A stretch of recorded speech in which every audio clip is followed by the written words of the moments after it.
Hey everybody, welcome to another episode of the Best Tea Show. It's two best teas and one hot sip. And you are all probably wondering, okay, well, where is look at this. This is going wrong. Hold on, guys, hold on. I had some technical difficulties there. You know why? Because the producer's out sick. Listen, the flu is back. COVID is back in another way, which they say that it's a livable form of COVID. I don't really know what a livable form of anything that could cause you to end up in the hospital is. Let me fix my collar right here. Okay. Um, but basically, Kira is out today. Okay. She is still recovering from her surgery and getting ready for her. Actually, I think she did one radiation treatment, but she is being honored at something really big that we're having here in Jacksonville. We have something, and it is called the Pink Queen Bee Foundation, the Empower Her Strive and Survive Expo. So let me tell you a little bit about that while we have time before our guests come. So it is an expo honoring, educating, and empowering women that have been affected and that are living and defeating through breast cancer, because it is Breast Cancer Awareness Month. This is like the last days of it. But breast cancer awareness is every single day, every month, every year.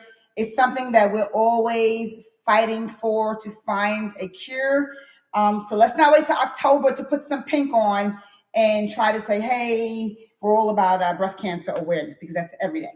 But nevertheless, so Saturday, October 26th, we will be honoring Kira that evening, because that day is the Strive and Survive Health Expo. Oh my God, Miss Pat, the extraordinaire, will be having hair conversations. There'll be lots of prizes. There'll be giveaways. There'll be Discovery Zone doing workout.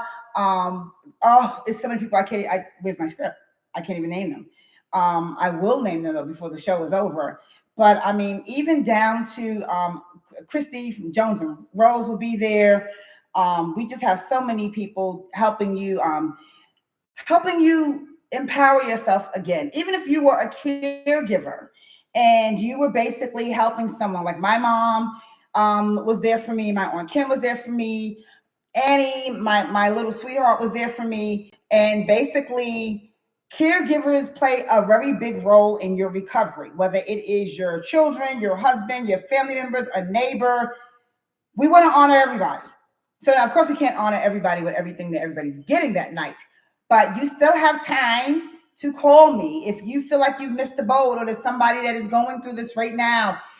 We have people that have actually purchased care gifts for people. Erica, thank you so much. My best friend from second grade, Sanji, thank you so much. So that there are people that are going through breast cancer right now, going through treatment right now, going through radiation or chemo, and we have people that have actually purchased bags on your behalf. Also, we have people that have purchased seats on your behalf as well. So if there is someone that is going through this disease and you want to still contact, you want to still be a part of the sneaker gala, and you say, hey, I can't afford a ticket, but I really want so-and-so to be there and I want to accompany her, because this is really important for her to feel encouraged and empowered by other women that have gone or going through the same thing. You can reach us on the Best Tea Show. You can reach us at thepinkqueenbee.org, and you can email us. Tomorrow is the cutoff at midnight for everything. It really should have been tonight. So please, Carrie, Jordan, do not kill me. But there's still time to get someone in. You can go on V101.5, V1015.com, and they're even giving someone a seat at their table. That's right, at the iHeart Radio table. We will have 2 seats for 2 survivors or 2 people that are going through breast cancer treatment as we speak, or a caregiver that has lost someone to breast cancer.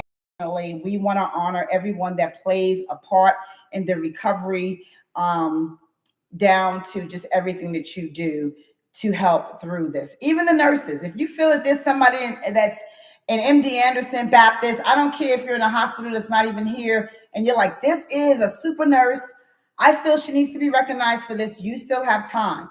I mean, I'm so serious about this and I'm so dedicated, not because I'm a founder, not because this month, October, marks my 5th year. I won't say of remission. I will now say survivorship. If I have my bell, ding, ding, ding. Where's my bell? you know what? I don't know who moved everything around here, but you guys get it. So therefore, we meaning the foundation partners, everyone on the board, all the volunteers, we want to make sure that we take care of everyone. Hello, hello, Mr. Ashwood from Rights of a Father. You have another movie coming out soon. Thank you for joining us. We better see you at the gala, or we better at least see you at the Health Expo. The Health Expo is totally free. We are honoring a young lady. So every year we will honor someone, even though this is the first one. But every year we will honor an angel. And so our angel this year is the beautiful, lovely, lovely Jessica Florence.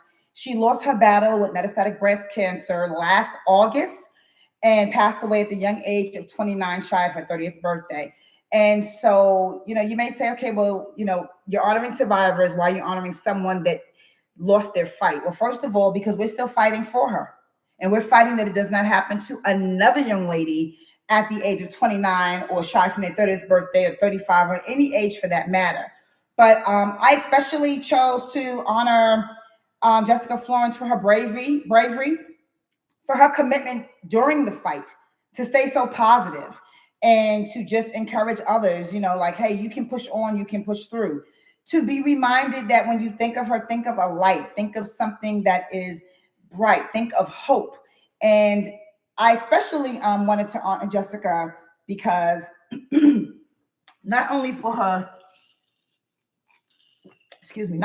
tenacity to still thrive towards her education, top of her class at FAMU, be an architect, go on to a great firm in DC, get a job, a career, and then come back and have to deal with this deadly disease all over again.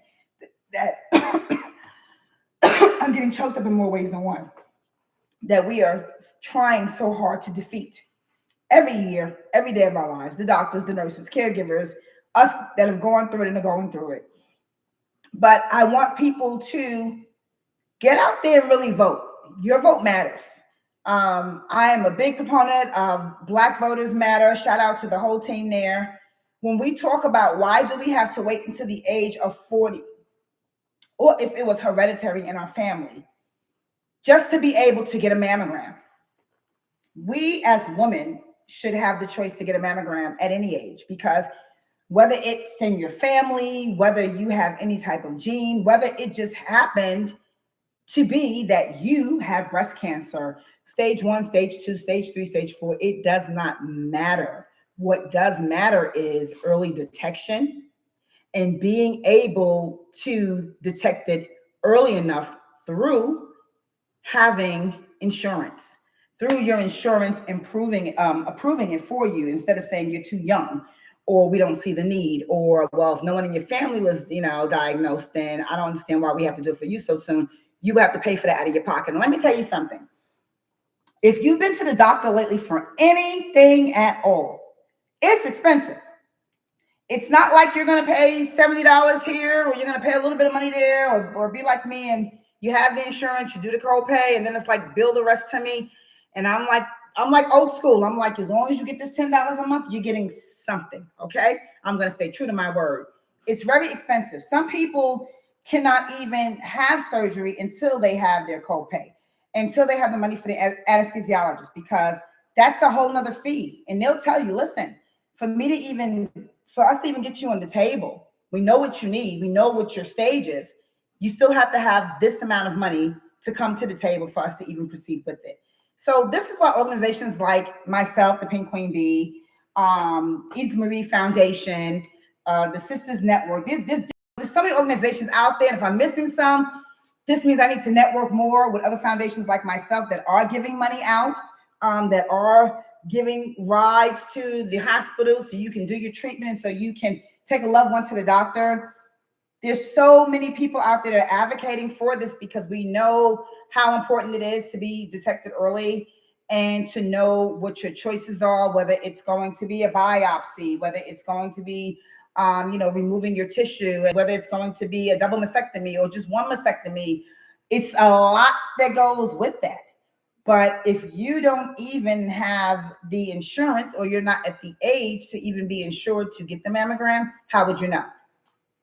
One thing that I always say helps save my life is self-examination. If you don't know how to do that, you can come out.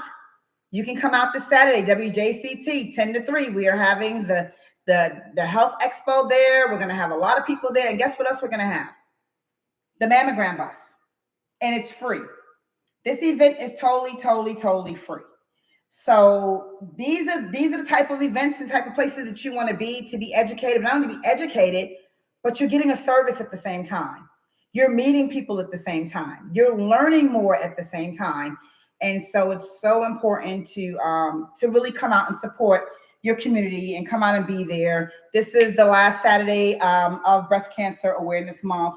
And even if it was the last Saturday of Thanksgiving, Christmas, New Year, whatever it may be, this is something that we really have to fight for.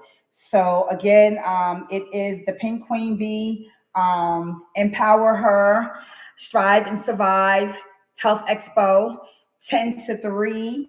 I know that Pat Williams extraordinaire, she will be out there telling you about your texture. A lot of women, we go through breast cancer and we come out and our hair texture is totally different than what we've ever had before. And we're like, okay, how do I work with this? What do I do with this? And she's going to be testing the coils of your hair. Like, I didn't know what texture I had. I was bald, and then when my hair was growing back, it was very fine like a baby. Then it was like these big loopy curls.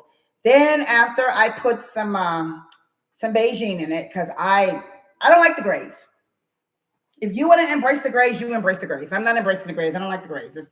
The grays are not my sexy, okay? But of course, you know, the more that you put chemicals in your hair of any kind, even though this Beijing is not a chemical or rinse, it kind of straightens it out. So now I have this fine, curly pattern. I would have never known that had it not been for Pat G. Williams. And so she's been working with me. I recently, I don't know if you follow me, you should be following me on The Best Tea, on my personal Instagram, on all my social media handles. And so my hair had grew a really nice long length, and I recently have cut it. It's kind of up right now, so you can't see it. I have to get it done.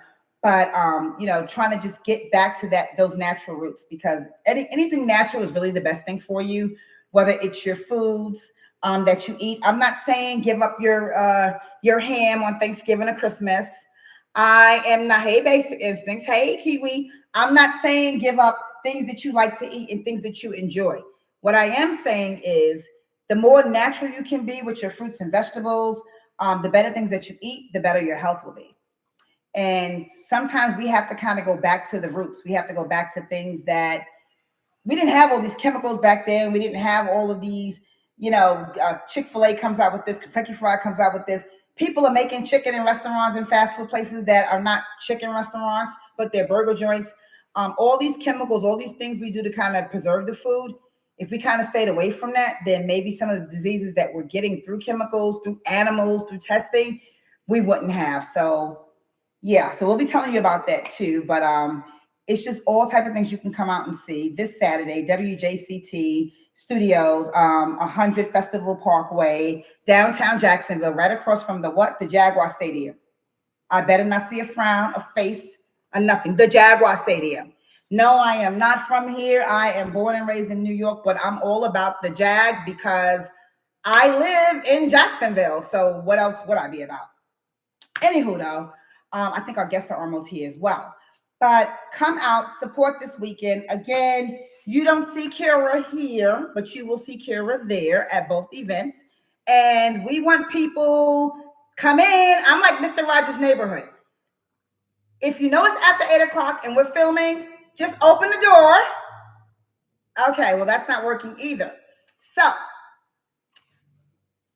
please come and support. I know that she's your favorite bestie. I know that everyone loves Kira. I know we miss her here on the set, but we all understand that in life, we go through things. People go through things. And as long as we're there to support each other, that's all that matters. So Kira, come in. Kira is actually, I can't believe it. This is like Mr. Rogers' Neighborhood for real. I told the guests, I said, if it's after 8, then you just walk in, but it's okay. But we're going to have the guests come on shortly. But if you know anything about Kara, she's a sweetheart. She's on the show every Wednesday. We started this podcast together. She's brilliant. She's a poet. Come support her. Watch her be honored at the Sneaker Gala. Come listen to Al Pete, because Al Pete is the bomb diggity, and this is the truth. Come see our host, Didi, Miss Didi everywhere. Like, it's gonna be like an exciting, fun-filled celebrity night, lots of surprises, lots of raffles, lots of gifts, lots of things to win. I know that one of the things that is on the auction table is a signed guitar by no other than Tyrese. I would not lie to you. I have pictures to prove it. There is the Pink Valiant for breast cancer that is signed by Joe, Bruce, and some more. I mean, these things have been waiting for you to just bid on them and take them home. There's spa certificates. There's Underwood's jewelry. Oh my God. There's Dave and Buster gift cards. There's Visa gift cards. There's Jaguar jerseys. There's Jaguar tickets. I'm not making it up. You guys know I work at a radio station. I meet people all day. I've been at the same place 21 years. You think I haven't collected some stuff over the time? Just look around. My house is like a hoarding house. My garage is like step over this and step over that. But it's filled with life. It's filled with memories. It's filled with love. It's like a regular museum. So needless to say, we will see you all on Saturday at what? WJCT. It is the Empower Her, Strive and Survive Expo in honor of the beautiful Jessica Florence. And then that evening, we are going to honor all of our survivors, and we're going to give them their flowers. It's best to give flowers, and it's the most beautiful thing to give flowers while people are still living. Speaking of flowers, we even had a big florist come on, and it was Spencer's Florist, and they are going to drape and design everything for us. They'll be using some things by Essentials with our, well, you have to see it. You need to come because they're cases. They're cases for either, some of us have prosthetics. Not everybody chooses to get implants because they want to still keep their sexy on, even though their love life is down the drain. Oh, that sounds personal. Okay, anyway, though. So they're going to make bouquets and they're going to build in some extraordinary things for you. So shout out to Spencer's Florist for that. Alana Sutherland, oh my God, she's the VIP receptionist host. She's going to be playing the saxophone and she is just wonderful. I kid you not. Lots of food, lots of champagne. And I would be remiss if I did not shout out the law office of Dexter Van Davis. Okay, it is the Dexter Van Davis Law Group. This guy, listen, if you need to get free, Double D will set you free. Dexter, from the bottom of my heart, Amber, everyone at his law office, we are so happy that you decided to embrace the first annual gala that we're having, the expo that we're having without any hesitation, because you've had loved ones that have been affected with breast cancer, and because you're just an awesome guy all around. You're a community leader. You do so much for the city. You've raised wonderful sons. You've helped even contribute to the raising of mine. So we're appreciative to have somebody like you here in Jacksonville. It's crazy how a lot of people that give back to the community sometimes are not even from the community, but yet they're the ones that are making the staple and they're the ones that's calling it their home. So I'm going to let my guests kind of introduce themselves, but funny story before I do. And if they want, I've left some ice out. I've left, I thought I left some drinks out. Oh, the drinks were here. And then I think it was like some tequila over there. So they can definitely help themselves, like a little ginger ale for a chaser. So I have two sons, Gregory and Grant. You hear me talk about them a lot. And basically, my oldest son in high school, he thought he was like the Adonis, the celebrity. I don't know. I thought I was a celebrity, but he decided that he was going to have a graduation party. And I was like, you know what? This is my firstborn, and he's been doing so well in everything, and he doesn't give me a lot of problems, and I just love him. He's been a big brother to his little brother, and you know what? I want the best that I can possibly get.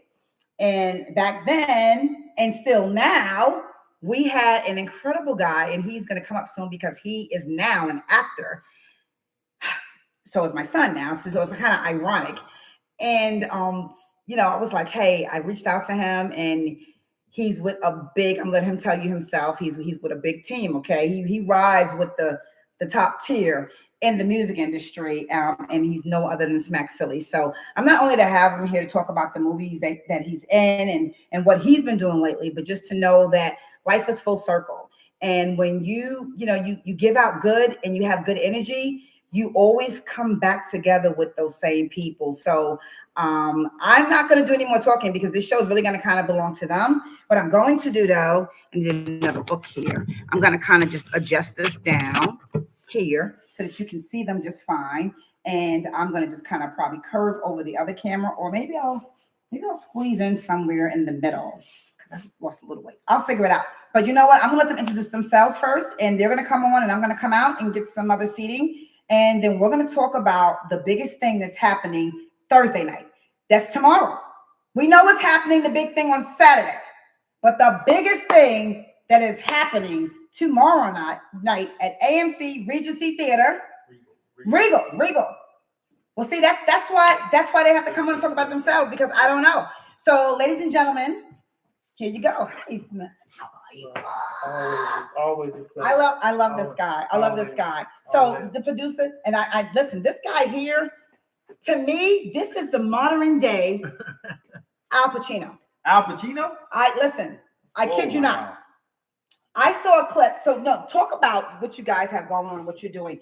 I'm not as good as Ja. So what I'm gonna do is I'm gonna move this back. We're gonna sit down. Hi, honey. Oh. And up, yeah, y'all? What they do? and then when I move this back here, right? And I'm probably gonna corner it over here. Now, you guys didn't want any water or anything, I take it. No, we're good. Thank you. See, look, health and wealth. The intro she gave was amazing. Thank you. That's my dog. Start of my career, she always supported me, walked me right through the door, made sure wasn't the answer for her. She was like, Smack, he's in. And I've been in ever since. So. Ever since. I'm gonna move this back a little because again, Ja is not here, and this is her wheelhouse. That's her wheelhouse. Yeah, this is not my wheelhouse, but I think that's good right there with the bestie pillow. So listen, you can see everybody. I don't know. There's some water on the outside deck if you want to get something. If you want something, his beautiful wife is here. Yeah. I've known her as well for a while. She in the movie too. Are you in the movie really? Yeah. Well, you need to come on too. Okay. And it's one thing that I admire before we get into the movie. Yeah. Well, this is Hot Topics time, so we're going to talk about the movie, but we're all going to go into Hot Topics. There's lots of questions at the end. Sweet. But one thing that I admire about really good business people when you're looking for people to work with are family men. Mm-hmm. People that, you know that you're dealing with good people when you see how they treat their family. Right. I've known you guys for so many years now, but not only that, you always do something in remembrance of your mother. Always. Yeah. And that is just, I think that's just beautiful. Right. Because life goes on and sometimes people forget where they come from and right. who really molded them to be the person that they are. But your mother did an amazing job. And I say this because I've watched you and your wife for so many years and your children, and you don't have to see people all the time to see what they're doing. Right. I mean, this is the one good element about social media that I will say is that it gives you the opportunity to really kind of gauge in and just pop in on people every now and then, even say hello without picking up the phone. Right. Because everyone knows I'm going to move this back a little, but because I can't see it awful, but everybody knows that I talk on the phone for a living half the time. Mm-hmm. So, my mom gets mad at me. So when it comes down to people calling all the time, I don't always have the time to really talk to them and give them that attention. But more than that, I like to see what's happening. Mm-hmm. So I see you, I see the children growing up. Mm-hmm. And therefore, it's funny because you're in my phone and I want to turn this a little here and move this out. Okay, because I want to try. And I'm not worried about me. They see me all the time. All day? They see me all the time. So that's So okay. It's I like funny. the setup you got going on. Thank you. Again, Josh not here, so it was kind of difficult, struggling. But I still have you on my phone as Adolfo Graphics. That's me. Yeah, but it is you, but it's really not. Once they see you on the big screen, you become someone totally different. So this is not your first project. No. So I want you both to kind of talk about where you're from, right, and then kind of go into tomorrow night. You want me to lead off? You want me to lead off. So basically, I'm pretty much from Jacksonville. I mean, I was born in New York, but I was raised here. Okay. So I pretty much got my start doing some music videos for local artists around town, and slowly went from transition to doing commercials, Still doing commercials now for small businesses, but then from the music videos into the entertainment space where I started doing shorts, and then I was like, hey, you know what? I want to dive into this this movie business and start making my first feature film. I think in 2015, I believe. Wow, this is the that's eighth one. Okay. This is the eighth one. This is the second one me and Smack connected on. Okay. I met Smack. Actually, first time I met him was on a video shoot that I did for my buddy Swords. Yep. He came down and he did a guest appearance. This in the background. I didn't know who he was. Swords like, oh, Smack Silly. I'm Okay. like, all right, yeah, cool. That gun plays DJ. Yeah, and I was just like, okay. Yeah. And that was my first introduction to him. And then I didn't see him for some years after that. And I just reached out to him. I was following him, reached out to him on the first movie I did, and the rest is history, as they call it. Yep. 2015. Yeah. So when I say I know you from graphics, how did doing all of these for so many people? I think I met you when you were doing work for Dr. McGowan and McGowan Spinal Rehabilitation Center. How did that turn into this? The light just went out. I know. Don't listen. The light can go out, but guess what? Nothing ever goes out. So I used to do graphic work for. I do graphic work for a lot of small businesses and a lot of people who have their own agency. So I'm kind of like, you know how they got the ghost writer. I'm a little more like the ghost designer. So a lot of times I was doing work and people didn't know I was doing their work. And so in the case of McGowan, I was working with Antonio Gatson with the marketing genius. Okay. And so through Marketing Genius, I got the opportunity to work with Dr. McGowan, Dr. Osborne. I got the opportunity to meet a lot of people through working with Antonio. Okay. And so now to the movies. What you want to know about the movies? As far as like how I started? Yep. I just thought I could do it. That's really what it is. I just thought I could do it. And like I said, 2015 was the first one. And then from there, I just started doing some comedies, some romantic comedies. I dove in and I did a faith-based film before I did this urban film. So I've done pretty much everything. I've tried to do all of them been moderately successful. Lot of Lies has been the most successful film that I've done to date in terms of fanfare and appreciation that people had for it. And I think we're going to receive, hopefully a lot of the same effect in this project here with the Shadows of the City. So now you say you did faith-based. I'm going to set myself here. Okay. Because I just can't get control of everything today. So you go from faith-based to Stick 'Em Up. No, I actually went from faith-based to a romantic comedy called The Policy, where I was trying to kill my wife in the movie.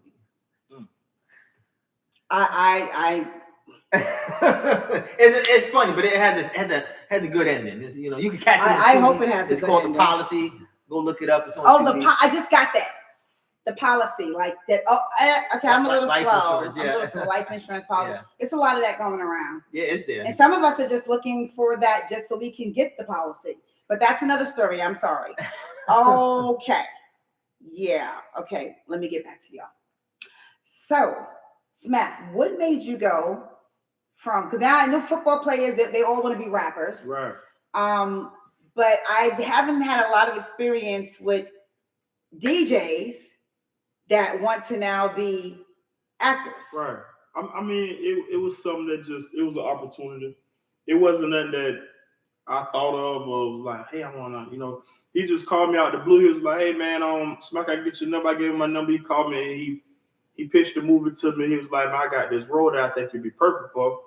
So I hate to say this, but he was like, I'm going to give you the role, but I still want you to come read it. Of course, like, yes. That's the right thing to do. Like, why am I come read it for? You already gave me the role. He's like, I know your image and your likeness is like, you'll be perfect for it. I just want you to come read it. I'm like, all right, cool. So I come out, I read, I fucked up bad. Like, it was like the worst reading ever. He was like, we still gonna do it.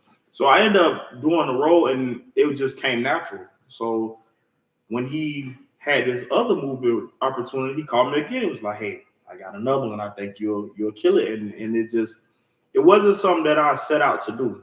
Okay. But I like doing it. And it's like I feel like everything I put my mind to, I can do it and succeed. But I've never been to acting classes. I've never done nothing that I felt like I wanted to pursue an acting career. And it just, I was thankful for the opportunity and appreciate you again, brother, for considering me. And, you know, I'm just feeling like I break records. What the hell I'm going to do? Mm-hmm.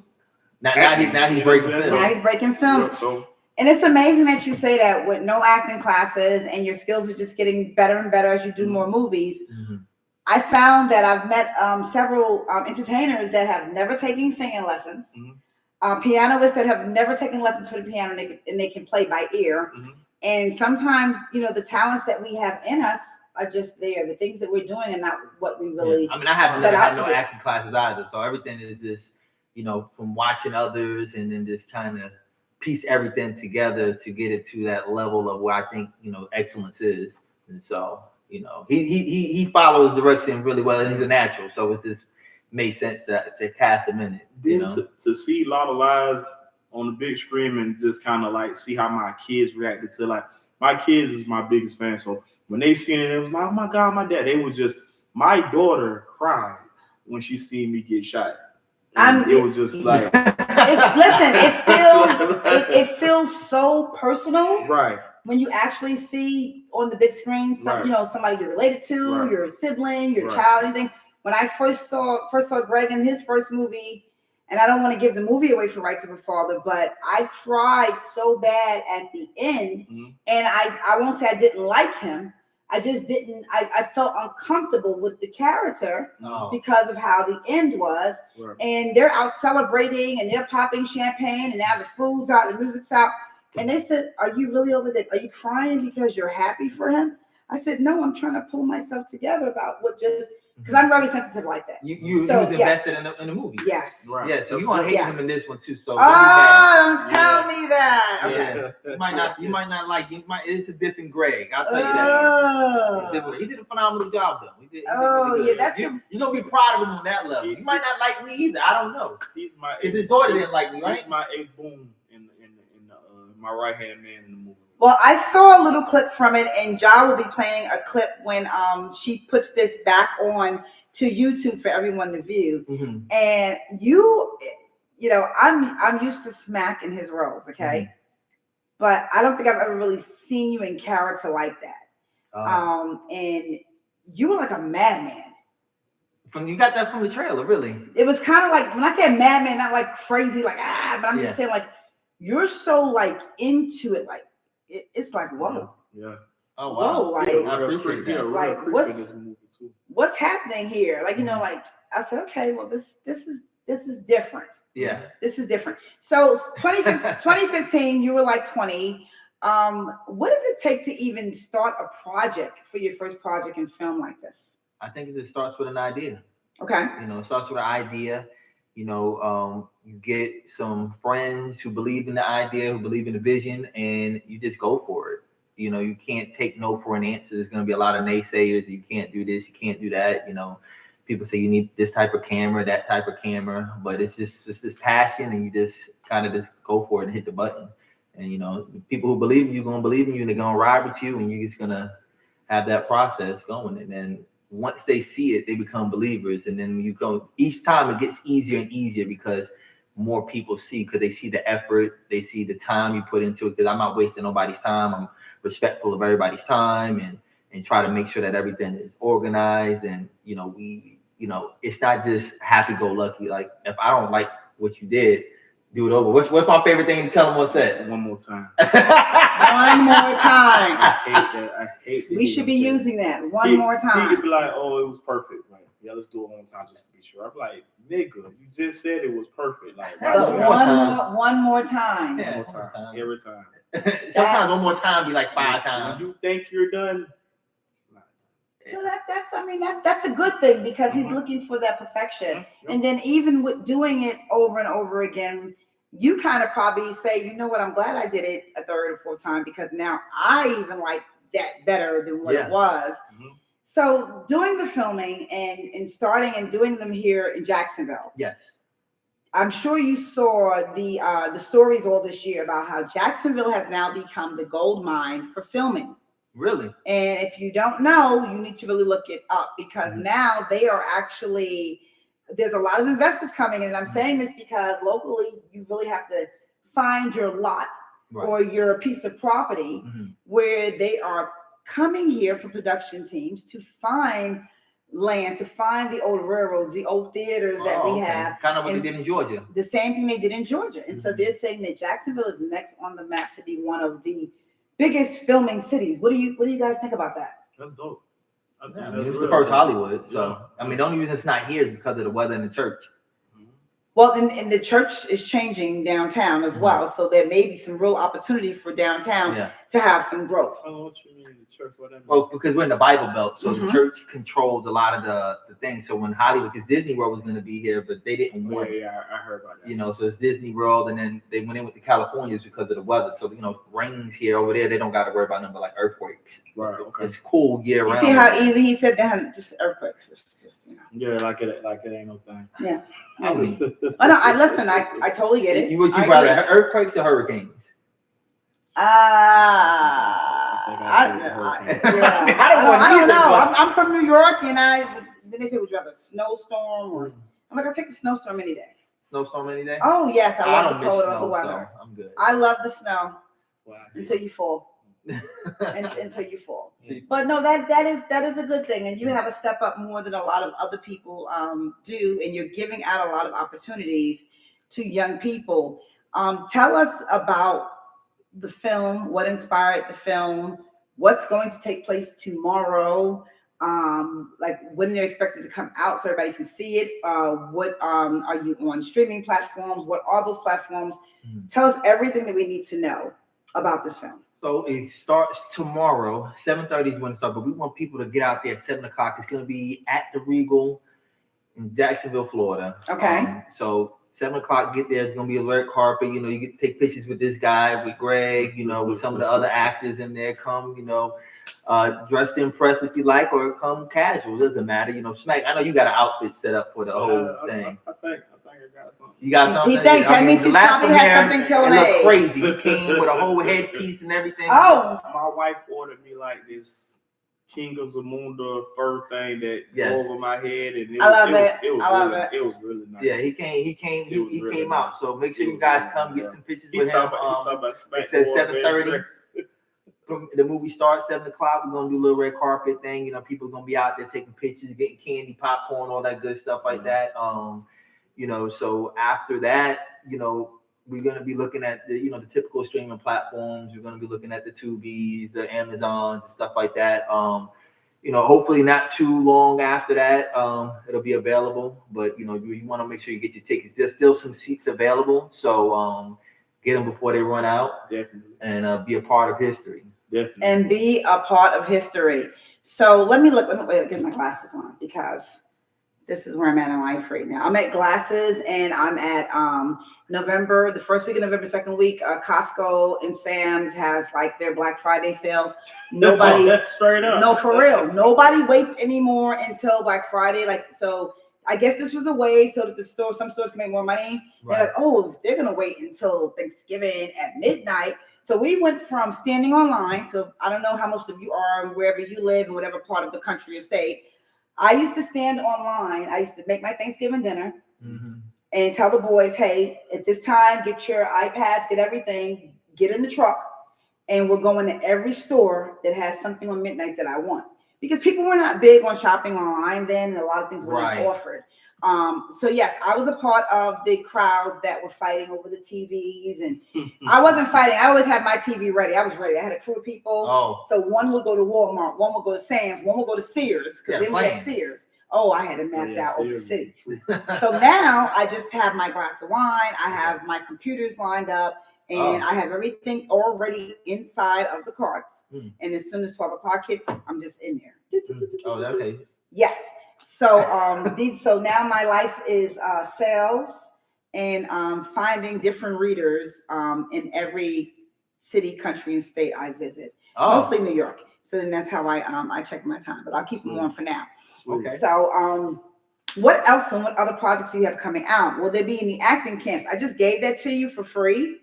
But because we are in an area where we have the Boys and Girls Club. We have the Charles-Baca Center. We have the Trinity Rescue Mission. We have places where there are young children that are looking up to you on the screen. They're seeing you, and they're knowing you from your music career. So it's kind of like, wow, okay, this is what he's doing now, almost like a LL Cool J, but now you're crossing over to this. What things are you going to be doing for the community, for the youth, and things that you have coming up in the future? Well, me right now, I currently do. I'm with the communities in school. Okay. And what I do there is I teach art to the kids, and so I go. I get to do these school visits, and I show them how to use art, doing like basic shapes, using like circles, squares, letters, and showing them how to visualize, draw something, even if they don't think they have no talent. So I get there about 30, 40 kids at a time, go to different classrooms, and then by the end of the session, they're all hyped up and they're like, hey, they're gun ho about it. But you get some, I can't draw and I can't do this. And I'm like, you don't know how to do a circle? I'm just going to show you how to do everything with a circle. This circle. And I'm going through the steps and telling them, like, what have we done so far? There's nothing but circles. Keep going. Let's go. And by the end of it, they're hooked. All the teachers like it because I'm real. That character that you see on the screen, yes. I'm a different character in front of the kids. I'm more playful. I'm talking with sound effects to them and showing them how to draw. So I enjoy doing that a lot. And I also have a children's book that I just released. And we don't have the book here today? You know what? I have it online. You have it online. Tell us about the book. Tell us where they can find it online. They can go to, it's Julian, but for the American people, it is Julian. So it's JulianFanClub.com. They have the book there. It's also on Amazon. You look up Counting with Julian. Counting with Julian. Yes. And then the other one is Coloring with Julian, which is a coloring activity book. And so what it is a book that's in English and in Spanish. And it teaches them how to count from 1 to 10 in English and Spanish. So, that's just some of the stuff that I'm doing that hopefully it helps the youth and, get them a little further. Now, have any of your children, meaning your students, seen any of your movies? No, some of them they don't know that I do that. Okay. I did work briefly at Minds of Future Academy. Okay, with Dr. Cynthia. Yes, okay. I was doing the classes of Friday, and so some of those kids they was asking me questions, and they was just like, "Oh, so you're in a movie?" And I'm like, "Yeah, but I don't know if you should be watching it or whatever." But they was like the bigger kids, and then they came back and I seen you in a movie. I'm like, oh, did you like it? Yeah, it was cool. And I was like, oh, okay, thanks. Listen, the young people today are watching more things than we ever thought they would watch, okay? Right. You have 11, 10, 9-year-olds, 8-year-olds, and they're probably watching the Dirty D. So I digress on that. It's just one of those things in the world we live in today. And do you have small children? I do. I have a daughter that's 10 and another one that is 17 is tearing up the road now driving. So now, like Smack's children, are they coming to the movie premieres that you have? Smack, are they coming? Oh yeah, mine's coming. Well, we know his is coming. You talking about mine? Yes. Oh no, not mine. No, my oldest is she's working. She can't come. Okay. That's the only reason why. The 10-year-old. Yeah, she's working and she wanted to come, but she couldn't get off. And your 10-year-old? No, she's not. She's not coming. Okay, so this is not for the kids. You think it's for the kids? I mean, nah. I mean, Trick says he love the kids, so it wasn't that bad. To why I say it's not. They can't watch it. Right. And like we was cooking dope or no. I mean, there's a lot of 4-letter words in there. Yeah. Okay. Well, listen. If they grew up like I grew up, they heard that at home. Oh, yeah, of course. Yeah. It's probably worse. Mine's here every day. Yeah. Listen. I mean, yeah. If you gotta get to them somehow, you know, because if everything is, it's okay, it's all right. It's not. But they like it. They've seen the trailer and they've seen bits and pieces of it. When they're home, and I'll let them look at certain things, get their opinion on it. So they know what I do. I've been working for myself since 2004. So that's all they know me is doing these types of different things. So entrepreneur, Smack, what is going to be next for you? Is it just going to be different acting projects? It's going to be something on the line of writing a book, something on the line of, I watch, one of my favorite is Zatima. Mm-hmm. It's one of my favorite shows. It shows a lot of people that really love that show by Tyler Perry. And it's like you guys are like the Zactima of Duval here. Sweet. So what type of projects, now that you said your wife is actually in the movie as well, what type of things will you be doing together in the future? Is that on the table for you? Or maybe even some type of shows? I would love that. Like, my wife is like my best friend. We do everything together. So as far as us working together, I love that. Like, it was the chemistry we had on you, where you'll be able to see it. For the people that don't know, that's my wife, or most of the city know. But for the people that don't know, you'd be like, oh, God, they did great together. It just worked. That's how we are in real life. How we talk, we have those type of conversations. So it was real natural. So I have to say, we're gonna have to have Smack and his wife back another time, because if anyone, and I don't know how much history you know about the Best Tea Show. So the Best Tea Show started Valentine's Day this year, 2024. Her birthday, Valentine's Day. Okay, happy birthday. We'll have you on the anniversary. So the show was birthed from a breakup that I had after a 5.5 year relationship with someone, and I didn't know we were broke up. Because we had been in a relationship, and things were going great, but I had some things I did not agree with. And went out to dinner one night, got all dressed up and cute, thinking that things would go my way. And I said, you know what? We need to just take a break from each other. He said, okay, fine.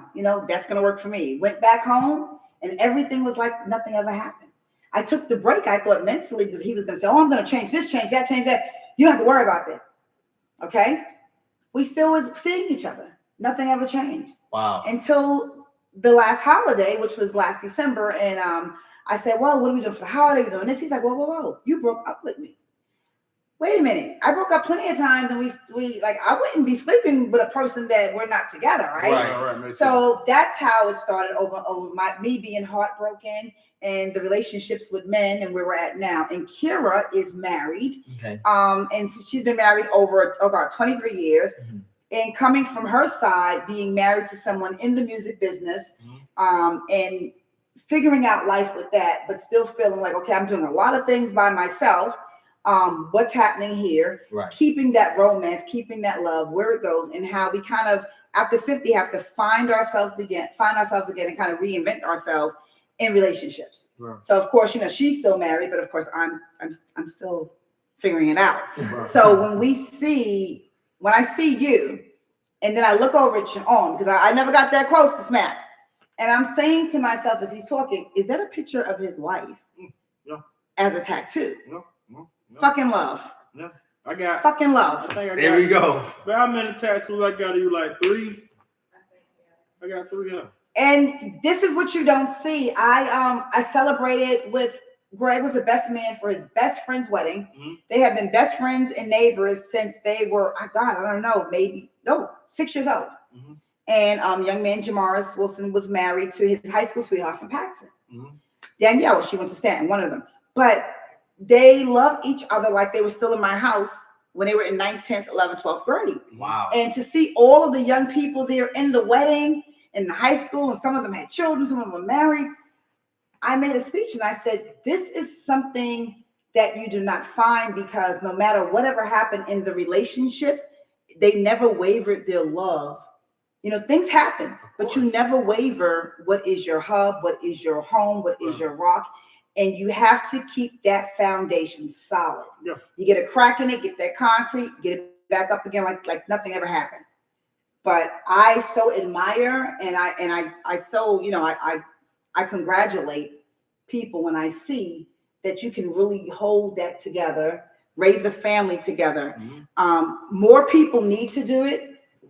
More people need to stop making excuses on why they can't do it or why they don't do it. Ain't shit out here, but something that you may not get rid of. Mm-hmm. And sometimes the things, you go and think the grass is green on the other side, and your damn feet are fucking muddy. Yeah. So, I applaud that. I applaud that. Shit. Right. Where's your daddy? Right. No, not. I'm just saying. So, we are 5 minutes away from Hot Topics. Again, tell them where they can go tomorrow for the best time of their life and see a wonderful film. Tomorrow, 7:30, Regal Cinema, Jacksonville, Florida. You get your tickets from Mars 3045.com/shadows of the city. We'll be there. Shadows of the City. Yeah. Where'd the name come from? My cousin who helped me wrote it. He came up with the name. I had a different name for it. He's like, no, we're gonna change that name. And I was like, oh. What was the other name? Yeah, I got it. No, we don't need to hear No, we want to know. names. We want to know. We want to know. They want to know. They want to know what the other name was. The other name was The Real Ones. The Real Ones. Well, that sounds kind of typical. Yeah. And he just didn't like it. Yeah, The Real Ones. It sounds like It sounds too basic, right? The Real Ones. Yeah. I'm a real I one. like the title, but it's still like when you so hear he it. changed it up, and so he's my writing partner. He helps me. I write the base of the story, all the meat and potatoes, and he comes in and adds all the dressing and fills it up. And this is your cousin. This is my cousin. Yeah, he's in your Washington. family. Oh my God, that's amazing. Yeah, he's in Washington. We've been doing stuff since we're the same age, so we've been doing stuff together since we was kids. And so, he actually has like a degree in journalism and writing and stuff. So he's like he dials in every little detail and makes sure everything is good, that it's not, sounding So good. now, will he be here tomorrow for the? No, unfortunately he can't because he just flew back from London because he was in a wedding over there with his wife. Jaguar game? No, he didn't go for the Jaguar game. He just went there for a wedding with his wife. So he comes when he can. He flies in for the premieres when he can. So Well, if he was there for the Jaguar game, that's probably why he doesn't want to come to Jacksonville. Did I say that? I love the Jaguars. Me too. Nah, he wasn't there for I love that. the I trust you, he wasn't there for that. Yeah. So tomorrow, Regal Cinema, it's going to be a great time. We're going to talk about the movie next Wednesday, we will be talking about the film. Right. We're not going to tell you anything about the film as far as just go see it and it's great. But we will have some little clips in there that Ja will have during the show and leading up to it to kind of really push you to go on the streaming platform and to look for it. So we're really happy about that. Yeah. So the gentlemen, they were nice enough to come in early because normally we do Hot Topic first, then we go on to guests. But with Kira getting ready for her big night being honored on Saturday at the Pink Queen Gala, WJCT, 6:30 VIP. Get your tickets online, www.pinkqueenb.org. Call me personally. My number is 904-626-0081. Yes, I give out my real number because, one, I'm in marketing. 2, I don't care. And 3, just call me, text me. Texting's better. I don't want to talk after 9, but I definitely will get you in. And don't forget that the health symposium, the workout with Discovery Zone, Miss Pat, hair conversations, Tania will be having her new product line out as well. It's just so many people are going to be there. Nice. Essentials, tattoo artists, tattoo brows. We have an actual, this is what I need Ja here. They're going to be auctioning off a painting. And we have a young man here who did a painting for Kodak Black. Okay. And presented to him on stage. Ja's going to put all that in the recap because that's going to be, he didn't want us to tell anything yet. I think he's going to start tomorrow with showing it. I think the product's going to be finished. But it's going to be a wonderful opportunity. You guys need to come out. You need to, if you're not doing anything Saturday, we would love for you to be at the sneaker gala. I know your wife can get you another dress for sure. And a head wrap. Okay. But listen, as long as you have your kicks on. That's my stylist. As long as he has his kicks, and he's in the music business, so we know he has his kicks. You have your kicks on today. And you're really, I got the Adidas. okay, and you're really a New Yorker, so we know you know all about kicks. Right. Yeah, I know a little bit. I was at 5411 for years though, because I didn't know much about it. Reeboks, yeah. Oh, Reebok. Oh, yeah. As soon as it gets I'm not a dirty, Reebok fan. Well, I was there $54.11. because they cost $54.11.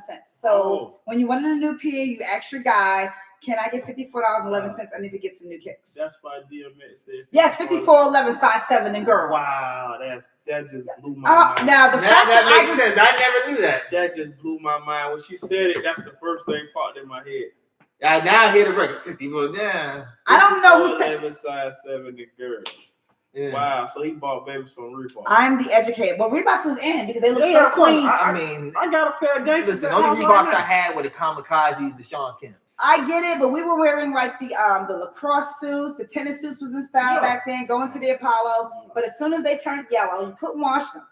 And as soon as they got dirty, it's like, okay, let me get rid of these and get a new pair. but they were always You had that clean. gum bottom. Yeah, you can't wash them. Yeah, you gotta get rid of it. It was $54.11. That was a lot of money back then for a guy to give you for sneakers. Yeah, that's cool. I mean, I'm more of a Nike guy, so I mean, I remember, you know, I wasn't the most fortunate kids. I had those XJ900s. These were like the knockoff Jordans. They were awesome.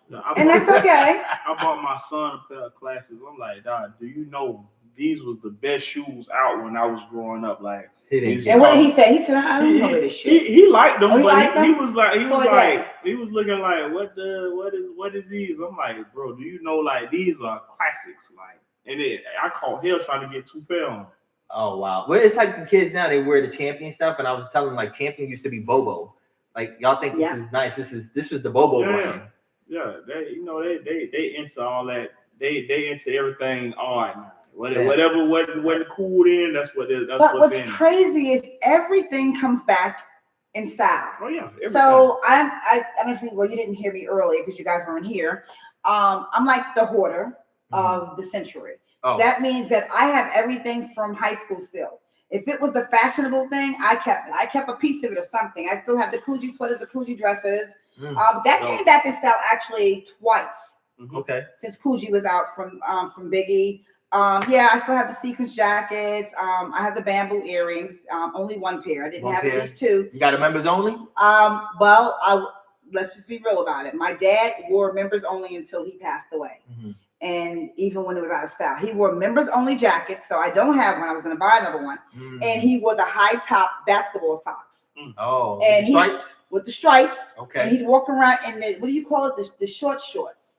The basketball real shorts. Yeah. That's right. So back then, they didn't wear nothing to your knee. You had to go out there. You had to be a real baller. Yeah. Like a real Dr. J. And so the thing about my dad was, may he rest in peace, he didn't realize that when the 2000s came, he couldn't go on the court with that same outfit anymore. We were like, hey, like you need to get some longer basketball. I don't want that shit hanging down beneath. No, you need to change it up a little. So, kind of stuck in that time. But yeah, I keep everything. Like I still have my DVD players in the garage. Oh, okay. I have one VHS because my grandmother made like a tape, and so I have that tape still. Oh, nice. Okay. I have my dad's car, his old Camry. Well, my son has it, and still has the tape deck in it. And so my godbrother sent me an oldies tape that he had, and it played. Really? But I took it out because I was like, yeah, this may mess up in here. So I'm that girl. Cassette tape or 8-track? Cassette tape. Cassette tape. I haven't seen an 8-track in like forever. Oh, okay. I don't think I've seen one in real life. No? In real life, nah. Oh. It's just like an Atari cartridge. I know how it look. I just never like actually dealt with one. The crazy thing is, so we have this, we have all these DVD movies that we kept. They were our favorites. We have like the Sanford and Son collection. Right. Of course, we have the Sopranos. That was my favorite. Oh, I love the Sopranos. Elf. We just have all of these DVDs. And Alf. Elf. That's a classic. Not Alf. I didn't watch Alf. You didn't watch? What are you talking about? You talking about Alf, the little brown furry thing? That thing was a classic. Yeah, I didn't watch that. Oh, did you watch that? Yes. Yeah, sometimes I think as adults we should go back and look at the things that was classic. Look at the kind of Me Too era of it. Look at what was really happening there. No, I'm being real. So, for years I watched Sesame Street. You watched what now? I watched Sesame Street for years. Yeah. I never saw anything. I know I gotta get to Hot Topics. Josh probably like, where is she going with this tonight? But this is what we do. I never saw anything wrong with Bert and Ernie sharing the same room. They had separate beds unless they could not afford to get a 2-bedroom apartment. But traditionally now, 2 straight guys, one's gonna sleep in the living room and so this is my space, that's your space. But they had the matching twin beds. So did they go out and buy those beds together? They were the brothers?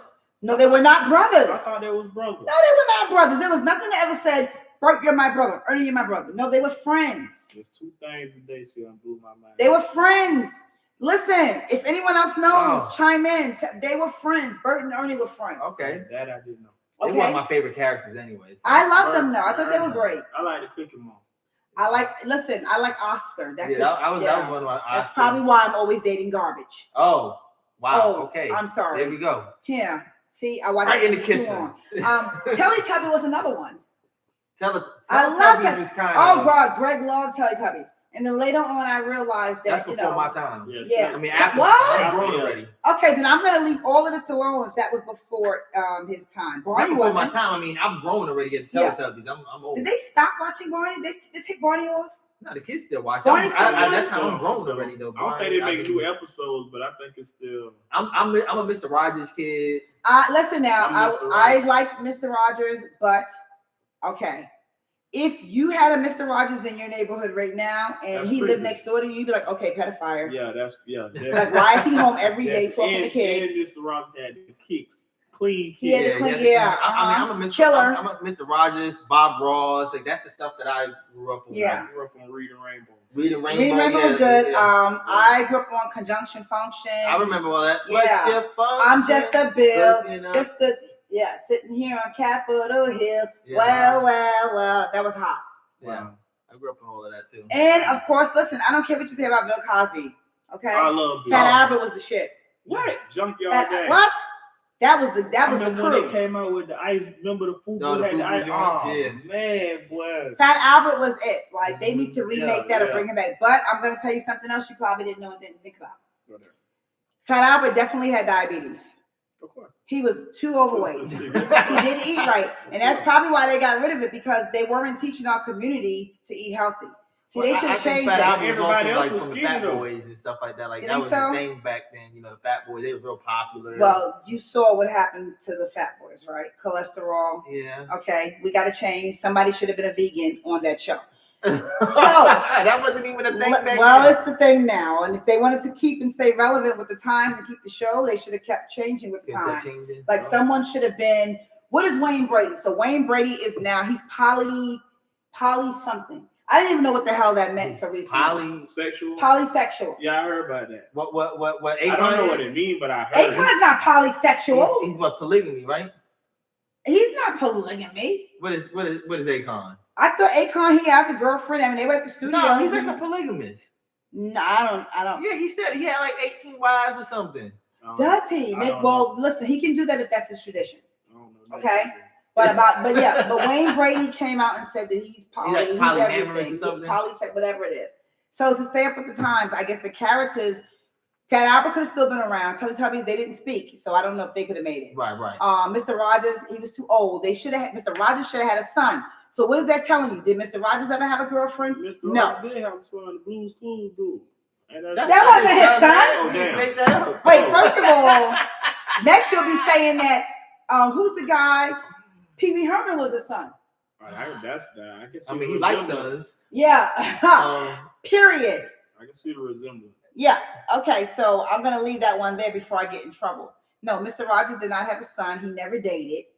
If Yeah, Mr. sure Rogers did. really wanted to get it going, he should have like the post lady that came. He should have been getting it on with an African American woman. He should have brought some diversity into the show. But he did. That's when Lawrence Fishburne was on it, wasn't he? I don't remember I think that. he was the episode. mailman. He was the mailman. Mm-hmm. Okay, well, something else should have took place there, so it could have still been going on. They didn't have creators like you on the platform to say, "Hey, let's have some kids, even if you don't like kids, and even if you don't like women, let's just But put he kids did into have the kids mix." that would come on. He would teach them how to tie their They shoes. were not his children. Oh no, they wasn't his children. No. Are you gonna send your kids over to your neighbor's house, teach them to tie a shoe, or you gonna teach them yourself? No, I'm gonna teach And you myself. never see a woman. I never seen him cook either. He should have brought some cooking into the show. Okay, hot topics. Hot topics. Okay, so hot topics can get a little messy. And on hot topics in this segment of the show, you can say whatever you want to say. Okay. Because John's not here today to say The to me, yeah. Right, okay. But you can say whatever you want to say, and you can talk about whatever topic you want to talk about. Okay. I normally start, and you guys can chime in, and you can tell me your thoughts on it. So, Okay. Sweet. if you've been to my office before, if you've seen my wall of celebrities that's there, you will know that I spent some time. My cousin Jill worked for Uptown Records, and I've spent a lot of time then with Puffy. Not the time, evidently, that everyone recently has spent with him, from what they're saying. Right. I didn't know that side, Right. but it doesn't. But I tell my friends, I tell my children, and I tell girlfriends that I hang out with. You don't know what goes on in someone's house ever. That's true. So Right. when that type of the party came up, Right. That's when, you know, my friend Kelly then would say, hey, let's go because we can't mess with these dresses. They have to go back to the store. That's what I did because I couldn't afford to go to Bloomingdale's and I had to tag and tape it.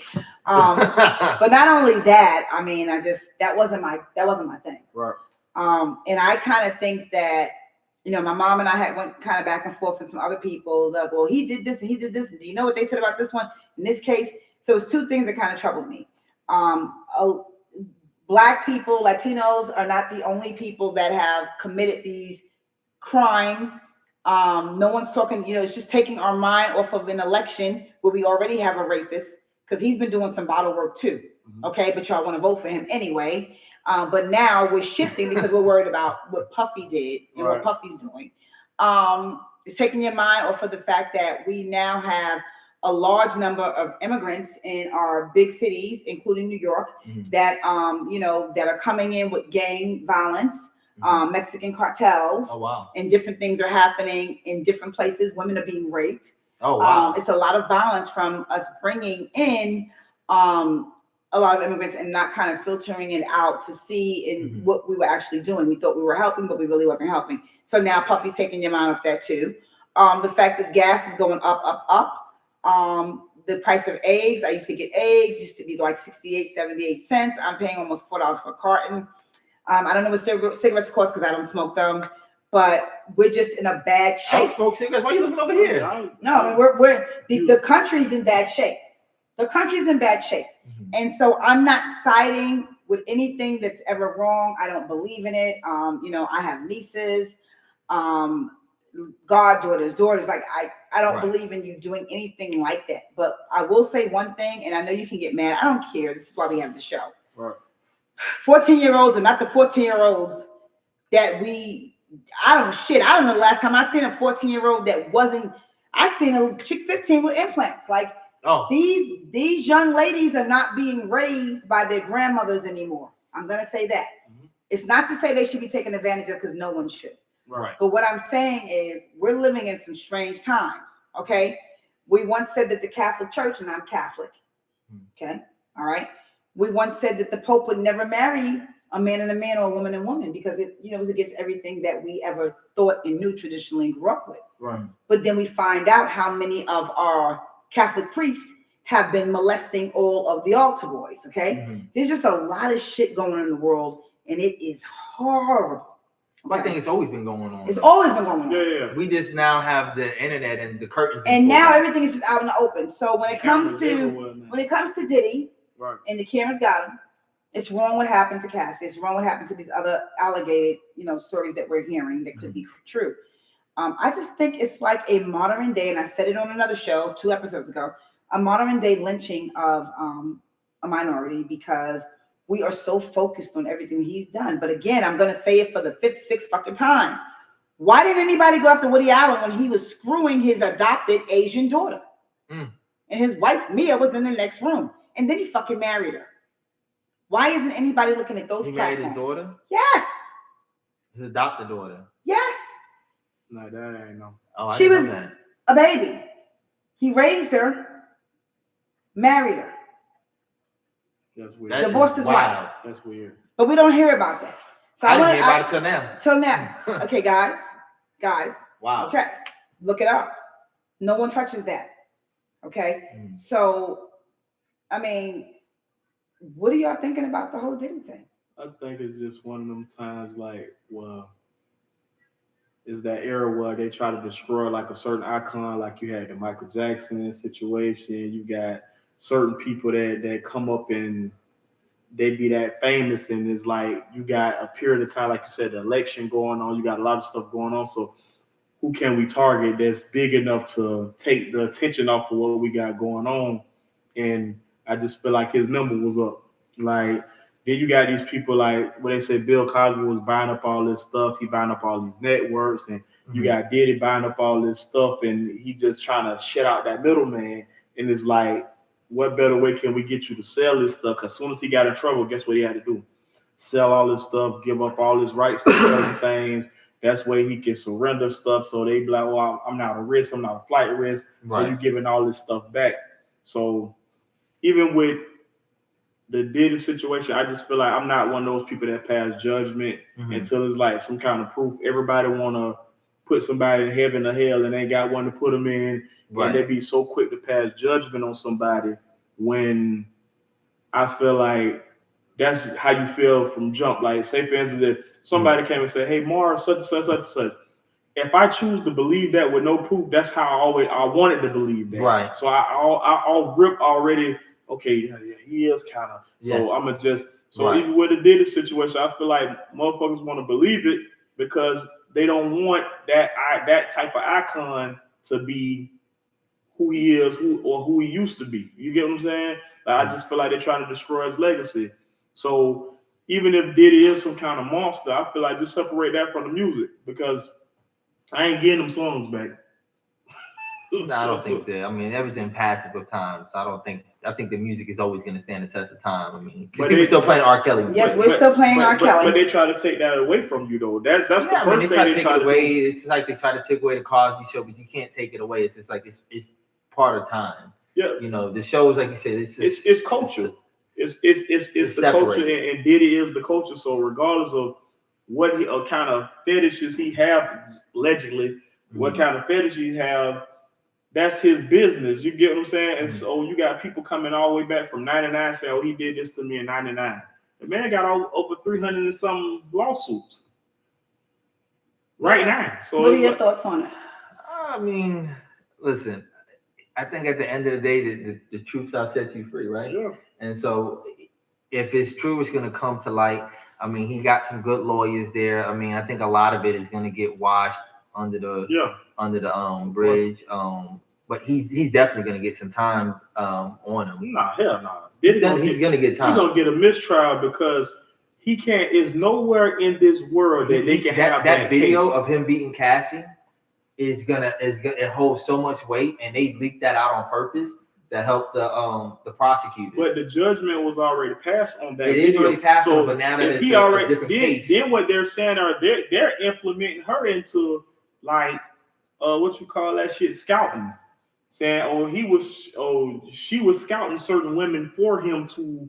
But all of that, so she should be charged too. So that's all that's alleged though. Same thing with Diddy. It's alleged. Right, but he's gonna get some. They're not gonna let him walk scot free. They can't. What I feel like the time he's gonna do is the time he's doing now.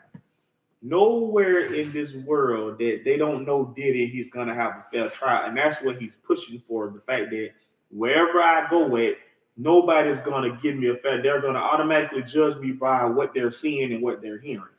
Unless you're in the Philippines. There you go. Because you can sleep with them. It's going to depend who goes against him. If Justin Bieber testifies against him, that's not. I don't. But that's what I'm saying. It's going to be something like there's got to be somebody like that. There's going to be someone. He's going to get time. There's no way around it. Bill Cosby got time. He's going to get time. But Bill Cosby, they were saying they had proof of his him stuff drugging. It was like 60 something years. It was past the time. Yeah. And they still sent him down. So Diddy, he got video that he. So what's for you not to believe that he hit? But he's not. Would you not believe that he hit somebody? Have you seen that? But you have an abuse case. You have a sex trafficking. You have a sex trafficking. Okay, so but he has people that came in and said that they did these things, right? Mm-hmm. And the agencies are saying that we didn't. Yes, he paid us, but he didn't pay us for sex. That's what they're saying. He didn't pay us for sex. He did traffic me, and I'm under the age of 18. Mm-hmm. I did the sex willingly, but he paid me. He paid me to go on the trip. So that's what they're trying to make it seem like. So if anytime you take anybody under the age of 18 over out of the country, Cancun, wherever it may be, automatically they're going to consider that trafficking, especially if you had sex while you were there. Hey, did you have sex with you? If I had sex, I wanted to have sex with Mason, this one and that one, but but I got paid to go on a trip. My hotel was paid for, my food was paid for. So that's why he's going to do time. So that's what it is. But he's not going to be able to avoid that. But I will see. I don't agree with you, Smack. Let me tell you why. I look at a bigger picture. So you guys see that I'm fortunately, I think in a different brain. Mm-hmm. And I kind of see the bigger picture and things kind of come to me. So there was a party. Donald Trump was at the party with it. Mm-hmm.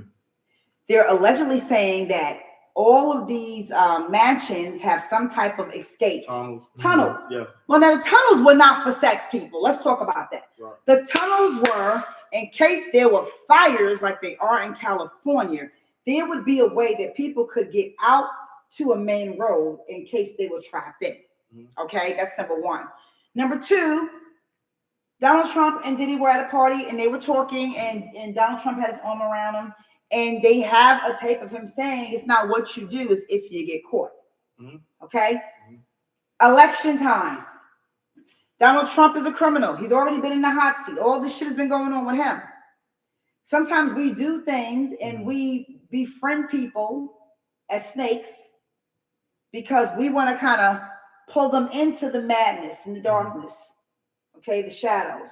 Mm-hmm. So that when we need to show that hand and have something on them, right, to help us out, we can just release it. Mm-hmm. So I'm Donald Trump. So you think Trump set this up? I think that this powers that be set it up. Malcolm X is not here anymore. Mm-hmm. You heard what the guy that assassinated him said. The government paid me to do this. The government paid me to kill Martin Luther King. It's always the same story. It's always someone that is paying someone. But why did he? Why did he? I think did he because of Ciroc. That's one. Had a lot of things to do. I think Diddy didn't own it. He owned it, and he wanted to buy his shares back. Something's going on with that. Yeah. So that's one. I think Diddy because when he had that big party and Jay-Z was there, Kevin Hart was there. It's circulating everywhere, and he said, "There's so much power right now. There's so much power with all of us. We can take over the world. Mm-hmm. There's nothing that every black man that's here right now cannot do. We can own everything, alcohol, education, mm-hmm. our own country if we wanted it, mm-hmm. our own goods, our own products where we don't even have to use anything that any other race, including China or Russia, is making. We can get our own gas. We can make our own deals. We are powerful." Right. And just like a Martin Luther King, and I'm not comparing Martin and Diddy in the same breath. I'm not comparing Malcolm X. Well, maybe I am comparing Malcolm X and Diddy a little. Because what was Malcolm X before he became Malcolm X? He was a pimp. Mm-hmm. This is why they're taking education and religion and history out of the schools. Because there's certain things they don't want you to know, even about racism, mm-hmm. About slavery, about people that own slaves, the ancestors, what you went through. We don't have it Columbus Day anymore. It's Indigenous Day because we found out Columbus had a bunch of slaves at the same time. And what was he doing? It was trafficking. You just wasn't flying them in. You had them on the boat. Same shit. Okay? Young African girls, you was all a part of it. Young Indian girls, it was the same thing that they were doing, and we covered it up and we said you discovered America. You didn't discover shit. The Indians had already put that there, okay? So let's stop giving people credit for what they did not do. Right. But that's why they want to remove these things from the schools. They want to remove everything that you may know, because then the millennials we have right now, the young people now, they're not going on anyone's job. And if you tell them you're only going to make this and then we'll see about promoting you, they're not old school like us. Right. I'm going to work on a job until I get a pension, or until I find out, well, my job doesn't get pensions. Okay, they don't do that where I work. You got to figure it out. Well, you have to have a 401k if they're matching it, but they take that away too. Right. So the young people are like, so you mean to tell me you worked on the job 20-something years, you're not going to have a check when you retire? You mean to tell me you worked on the job and you had to drain your 401k because COVID came and you didn't get paid at all? Right. And then they stop matching it? Mom, what are you thinking? Dad, what are you thinking? Right. I never do that. That's like modern day slavery. So they're starting their own businesses. They're all on social media. They're working from home. They're doing things to do crops and educate and coming up with master classes of this and speaking on this. And they're not doing the things that we're doing. They have the tenacity and they're tenacious to go out there and just create themselves to make themselves moguls of money. Right. The history does not show that. So what the history is being taken away is telling you things that could prevent people from wanting to work 9 to 5s anymore, from wanting to put a bunch of hours in for someone who's making millions and billions of dollars, and you're getting pennies compared to what you're producing for them. Mm-hmm. That's So the American way. That's the American way. But the young people are changing and shifting what the American way was. Mm-hmm. And so that's why they're removing more and more and showing you less and less, because you know how angry they would be to know the things that had been done to our ancestors. Mm-hmm. And then if they don't know that, because all they know is social media, YouTube, IG, Facebook, Twitter, all these other brands, Snapchat, they're not concerned with that anymore. They're concerned with how am I making money? What am I doing? Oh, is Diddy guilty or not? I don't know. But they're not looking at the fact that anything could be led to politicians, Mm-hmm. or to our history, or to our traits on how we have, we just destroy the races. And you also have to think, why do you think there's an amendment for the abortion laws? Why do you think? Because I think these women don't want to have their babies. But I think it's money. I think that's what it boils down to. I think it's just money. You think it's money in what way? Because now they can get it whenever they want. That's the whole thing, is that they want to be able to get it when they're 6 months out, and the whole people like you're taking a life. So that's the whole thing. Like, they don't want you to kill. And now they're saying it's like a license to kill. I still feel like that should be a choice versus. And so you feel it should be a choice. Yeah. Well, it is a choice, but what they're saying is before it couldn't be a choice, because after you reach a certain term, you had a life inside you, and so they wouldn't. It's unsafe for you and unsafe for the baby or whatever. But it's unsafe for the woman to do it. So what about the 12-year-old who's been raped and she's afraid to tell her mother that she's been raped by her Uncle Johnny, mm-hmm. and she's hiding her pregnancy and she's wearing baggy clothes, and the next thing you know, she's 6-7 months pregnant, mm-hmm. and you're like, what happened? Was this a boy at school? No, cousin so-and-so, uncle so-and-so. Mm-hmm. And you don't want that child to grow up looking at that child that was born out of a crime. Well, no, I get that, but I think, people who are purists about life in general, they feel like you're taking a life, because the minute that baby's conceived and they can feel a heartbeat, that you're ripping it out, you're killing them. Regardless. So all of a sudden, everybody cares about this. I'm not saying all of a sudden. I mean, it just depends who you talk to. I mean, I don't carry children. I've never have, so I don't know what y'all go through in terms of that. So, like Smack said, could it be of choice? But I think it comes down to money. Because if it was always about choice, the rules would never be existed. It's always about money. So the fact that it's about, if that was the case, if you have your own choice, you always have. There wouldn't be a rule. Do you know what I think it is? What is it? I'm going to tell you what I think it is. I think that too many of our young mm-hmm. white women, mm-hmm. they love the brothers, mm-hmm. they love the Asians, they love mm-hmm. the Hispanics. Mm-hmm. And because we are at a time where, again, Gen X, millennial, everybody, we all just want to be one big melting pot. And I like who I like. I love who I love. We are spiritually connected. I don't care where you're from. I don't care where I'm from. Right. We love each other. So you think it's they're trying, because they say the white race is going to be the minority soon? Yes. So you think they're trying? I think that's what it's about. Preserve it. I think they're trying to control, continuing to make their race superior. Because if you have it where they become a minority and everyone is mixed with something, Blackanese, we call it. Mm-hmm. You have beautiful, you have Asians and they're having babies with Black women and Black men and Hispanic, and you're making these beautiful, creative, intelligent people. Mm-hmm. You're changing the generation. You're changing the rules to keep the hatred going. Right. We still have a lot of hatred, especially in the South. We have a lot of it here. We have a lot of division. Theories, huh? Oh yeah, I'm on it. I see. I'm on it. I'm deep with it. I'm deep with it. I see. I like it. Yeah, we have a lot of racism. Yeah. Racism is everywhere. It's in in our jobs, in our homes, in our neighborhoods. Right. I love my neighbors. I live in a predominantly white American neighborhood. Mm-hmm.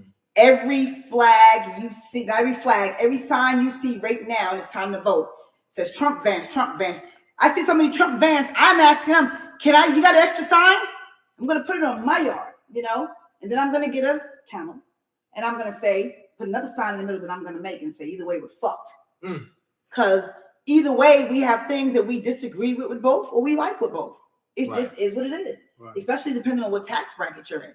But I think that the whole abortion thing is because they want to stop. They want to take and they want to preserve the population. Yeah, and it's all control. Look what COVID did. COVID had us in the house at 10 o'clock unless you was a firefighter, a police officer, EMT, or you had to deliver drugs. You didn't care, so you was gonna go drive anyway. Yeah, I know that's what they said, but I gotta still make money. Right. Period. I was gonna be a packing house. I had so much alcohol in here in the back. I said, well, if it gets to that and the liquor store's closed down, that could be some extra revenue because I'm not making any right now. Right, I'm just keeping it real. Another tip for you.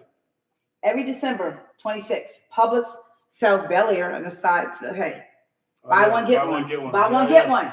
I learned that. So you know where I'm at? Listen, I'm like the old Black Fridays. Christmas dinner, my alarm is set. What time Publix open? Oh, 8 o'clock. I'm the first person in line. I go to about 6 of them there because, I love Bel Air. I figured that out. When my stock up on the Bel Air. I stock up for the year. When my Bel Air rep had come through one time, I went and they had it. That's right. Mm-hmm. That's what you gotta do. Right. But yeah, I think everything has a bigger meaning to it. Mm-hmm. And sometimes because job you on me, you're like, hey, you're just running. Okay, I'm good. I think everything has some type of meaning. So being we spoke about Trump a little. What are your thoughts on the race and where we're at right now? And if you don't want to talk about it, what's your thoughts on what? On the race, on the election. Okay. You have a right to your own opinion, whatever it may be. But I will tell you, I was a little turned off when I was watching something. Biden was addressing the country, and two things: he was addressing the country, and when he was done speaking, he kind of lost his train of thought. And I lose my train of thought sometimes too. But I'm not the president. And I'm not getting his money, and I'm not in the White House. If I was in the White House, oh my God, that's another story. We'll talk about that. But he lost his train of thought, and then when it was time to leave the podium, he went in a circle. And I said, something's not right here. Then another time, he had to address everyone. Right. And he sent his wife jail. Now. He's probably suffering from dementia or something. He's suffering from a lot. But at what point do we say enough? This is kind of. That's why Kamala got ushered in. Yeah, she got ushered in, but you're still letting him make a public appearance. And I think it's only right. Yeah, is he really? Is he really? So, he gave it alley-oop. I'm like Curb Your Enthusiasm. Yeah, is he really? What do you think about it? I mean, I don't follow politics really that much. So, I mean. Are you voting? Am I voting? I don't know. Okay, all right. Stop, I to be honest, I don't even think the votes really count. I think they're gonna put whoever they want in there. No, well, I don't know if I wanted him to tell everybody that, especially being it's early election time. Early voting time right now. I still want you to go out and vote. I do not know this man. Especially for amendment number 3. So you think to legalize weed and stop locking up our brothers Hold on, and sisters. wait. You really think the votes count? I don't know what I think. Are you voting? Huh? Are you voting? No, so you don't think the votes count? In my point exactly. That ain't a wild map. So why are you not voting? Because I just told you I don't think the votes count. You don't think the votes count? Why are you not voting, Spencer? Because he's not voting because he's the same thing. He don't want to say it. I'm just going to say it. I don't think the votes count. So if you don't think the votes count, and that's why you're not going to vote. Nationally, I think they count like around the community. They count around the community. So like when we elect in our offices for the mayors and stuff like that, I think it more counts here, statewide, not national. I think whoever they want the president to be, they're going to be the president. If they don't want Kamala to win, to be the first black lady to win, she's not going to win. She's not going to win. But when you think she can win? I think she can win. Now it doesn't mean. Listen to me now. Because I think she can win does not mean she's not going to win. Oh shit! She's not going to win. Well, listen. You know what? I'm gonna tell you this. If you're saying you don't think she's gonna win, you neither one of you are voting. I'm gonna have you back on after the election. She ahead. She ahead. She is ahead. She's ahead in the polls. That's not the real vote, though. That's just like popularity contest. Well, Donald Trump is more popular than anybody. Okay, he's more. If we talk about popularity, he's done so much And he's gotten away with so much, okay, that you can't get any more popular than that. He makes a fashion statement. Yep. He could market himself in so many different ways. It's brilliant. Right. If this doesn't work out for him, he can be the person for the hair plugs of America. His different quotes and his sayings. He is a smart businessman. He didn't become this rich from being dumb. Right. I listen. I don't think they're gonna let her be the first woman president. They would have let Hillary do that. I think it ain't no better. They wanted the first president. If we're going off your conspiracy theories, they're not gonna let her be the first black woman to win. They already let Obama win. They're not gonna let it. It's too close. What you're saying is leading to a lot of my conspiracy and why we're removing certain things out of the education, out of the schools and out of the colleges and elementaries, is that basically you said something really strong, but yet it really worries me.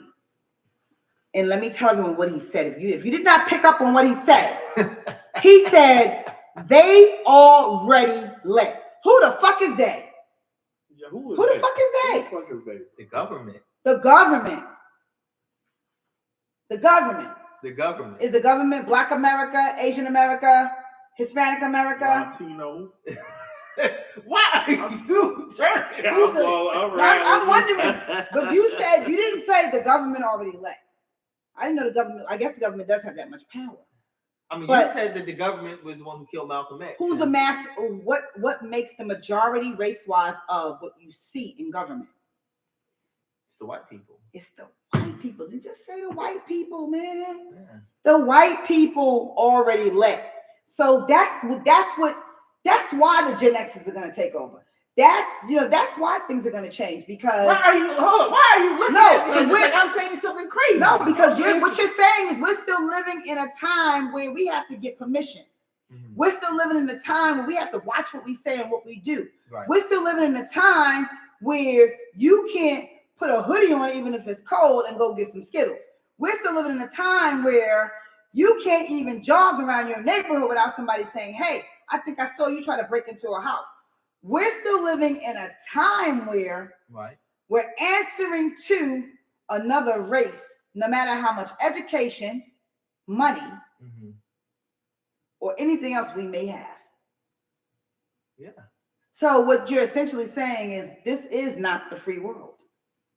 And I'm going to agree with you on several levels, because the one thing I say to my sons, I wish one was around, almost every day when they walk out this door is, remember you're Black. Right. And my 21-year-old always says, what are you talking about?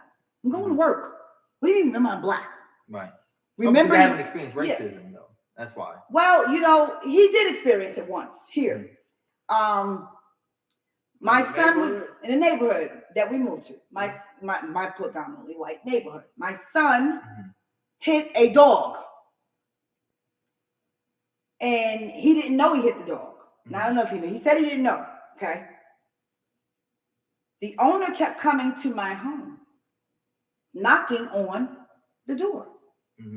I need you to pay these vet bills, this, that. You hit my dog. You were speeding.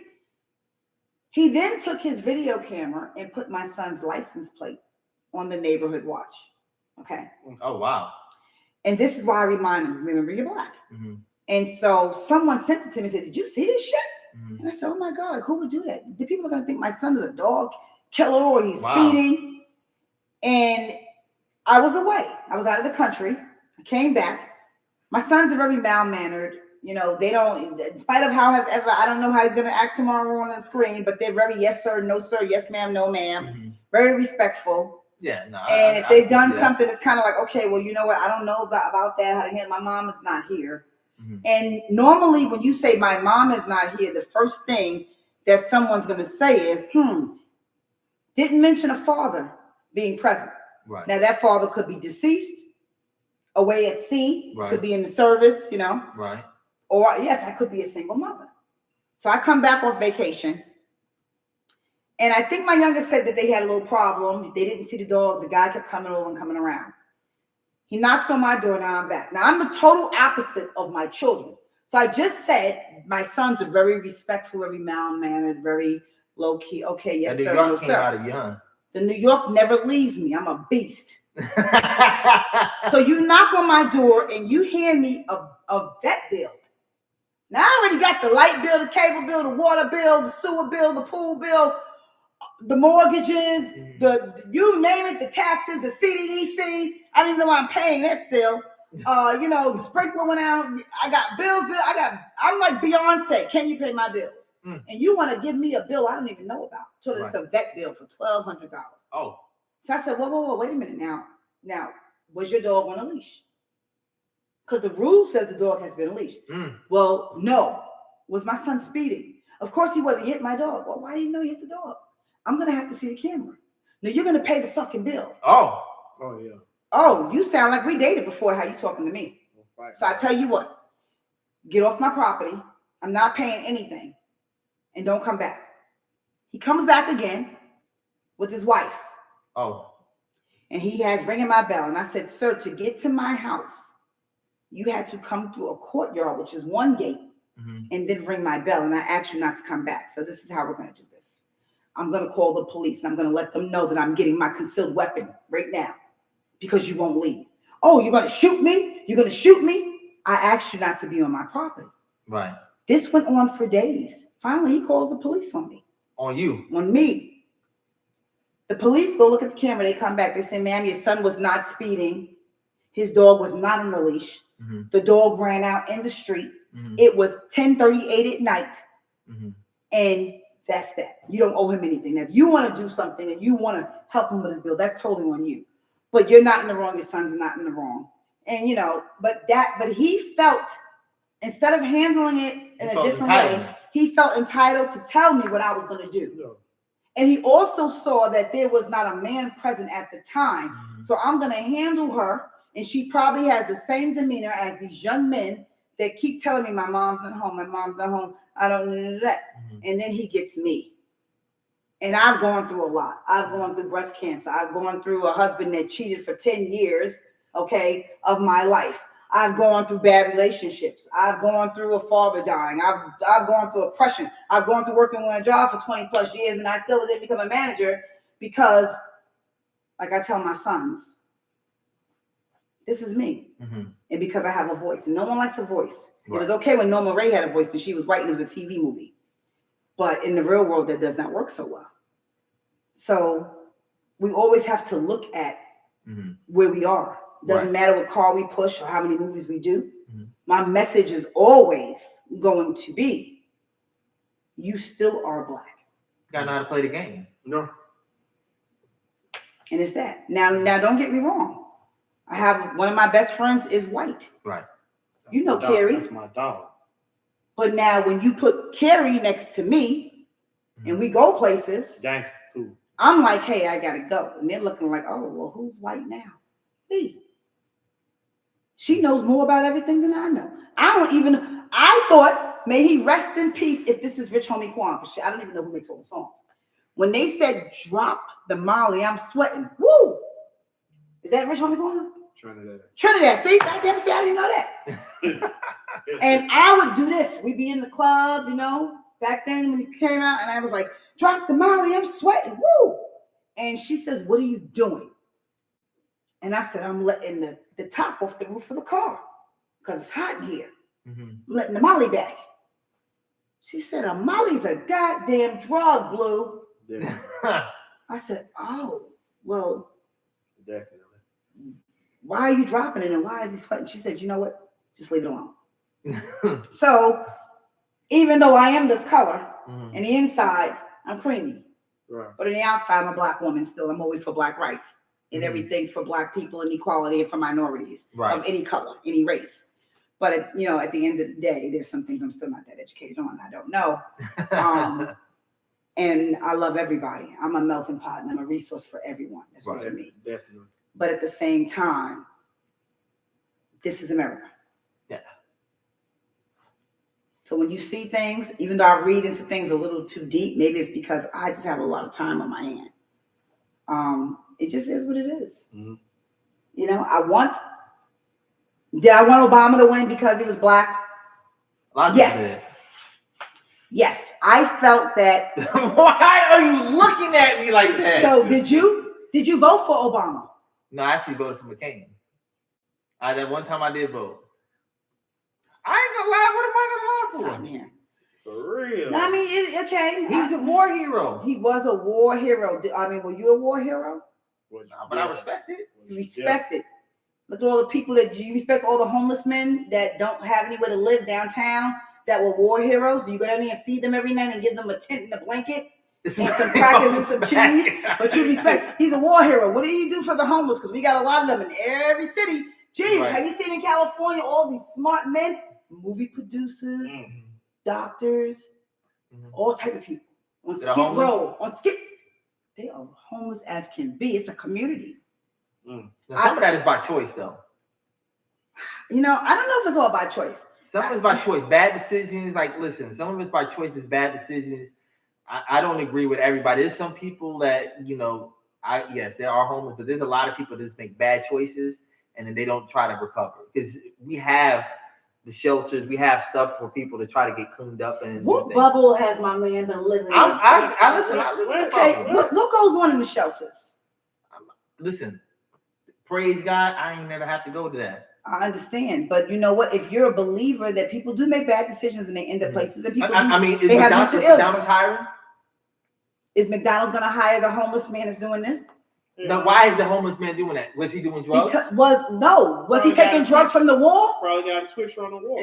No, come on. Oh, You're telling me he was taking drugs in okay, it doesn't matter. He's taking drugs while they was in war. They had hash in the war. Wasn't they smoking hash out there in Vietnam? Okay. I don't even know what hash is, but I know they were smoking because I watched the If they were president. smoking his hash, right? And tar. Okay, listen. Somebody had to come to them and say, hey, smoke this. The people over there, they was over there. Listen. Go ahead. Here, take this drug. You have the choice of saying, no, I'm not going to do that. Yes, I'm going to. Because as far as I know, they have, this is your brain on drugs. They have all these things. That commercial came out like in the 80s, 90s. Okay, but we've always known that it's bad stuff. So if you know this is bad, you decide I'm going to take this, take the edge off. That's your choice. Tell us, Matt. Tell them the circumstance they're staying in. Situation of I don't give a fuck about the situation. You made a choice. But no, you still ain't listening. Okay. These people think they're finna die over there. Damn. So if I feel like I'm finna motherfucking die, and they're saying this is gonna help me escape easy. for even a moment. You ain't never been back to motherfucking die and bitch shooting at you every you can't go to sleep because bitch shooting at you all night and the motherfucker give you something. I'm not gonna take no drugs. I'm not gonna take nothing. You don't know what you're doing until you're sitting in the trenches. I'm not gonna take no drugs. The rain's coming down on your head. It's platoon. It's shooting everywhere. What you gonna do? You gonna run out there and you just gonna face it, right? If you been in that war, Blue drop that book, you have a goddamn heart attack. That what? That's what I'm saying. The people that been over there in that war, they can't hear certain noises will set them off. Right. So if she dropped that book right now, that motherfucker have a heart attack just because you think you get shot at. Yeah. Oh, see, he did not look, ladies and gentlemen, on purpose because he saw me. If you he saw me. If I would have broke a glass, if I would have took this glass right here and smashed it down to the floor. Oh. Yo, hey, what did you do that for? I didn't come on here for this. I didn't come on for that. I'm not gonna go out and get some drugs. Is what my point exactly. No, what we're saying is. What are we saying? In the moment. What are we saying? What are we saying? In the moment of the unknown. I have a choice, right? To react or not to react. You have a choice. It's a choice. So you're gonna go out like this. I'm gonna die. Soldier. Some people are. Boy, gangster. Some people are. Okay. Go watch the movie. You'll see how gangster I am. Let's pivot that. Again, the movie is tomorrow. Yeah. Okay. We're gonna see how gangster I am. We're gonna see if I flinch or not flinch. You know, you see who was holding the gun in the trailer, right? Do with this gun in your face. Huh? That's what you said. What's that? That's what you said. What did I say? What you gonna do with this gun in your face? What you gonna do when you have this gun in your face? I'll Exactly. slap your ass. You wouldn't have did shit in the movie. Yeah, I would have. No, you wouldn't have. In real life, he's saying in real life. In real life, I would have shot your ass. Yeah, it would have been some shot motherfuckers. Who you think you was just shoot me? I wasn't gonna do that. So in real life, gun was in your face. In real life, he's gonna shoot someone, but in real life, he's not gonna do drugs if he's in the middle of a war. In a movie, I'm gonna do everything. Nowhere. He's not gonna do. Yo, the movie's gonna do it. No, you just said in real life you would have shot him. Yeah. Because he's over here. He's over here challenging me. Yeah. Well, is your life not on the line? A challenge? Smack. This interview is went awry right now. This show's a ride. That's why we try to get the producer to be here because then it'll go. Wow. Right. Okay, let me see if we're at closing remarks because let me tell you something. I could do this all I'm night. disappointed in you, Smack. Well, no. Jesus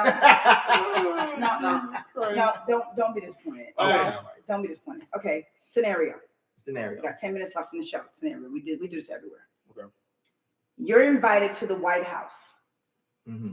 Don't stop looking at me. and two scenarios. Two scenarios. Donald Trump becomes the president. My guy. He's smoking. Yeah, I'm just listening. Go. I want to know when it's your turn to take that picture with him. Uh-huh. What are you wearing and what do you say? You got 2 minutes. What am I wearing? And what do I'm you say? suited and booted. I'm shaking his hand and saying, God bless America and no place else. Okay. You Now, catch that as head state. and no place else. Oh, okay. Movie reference. Now, Kamala wins. Mm. You're in line because I'm they not know even taking they a know, picture. He racist. they know about your film. They invited you. Oh, she knows about my She film? knows about the film. Oh, now was you invited. want to take the Ain't this picture. a- Now I gotta take the picture. What do you say to her? What did I say? Congratulations on being first.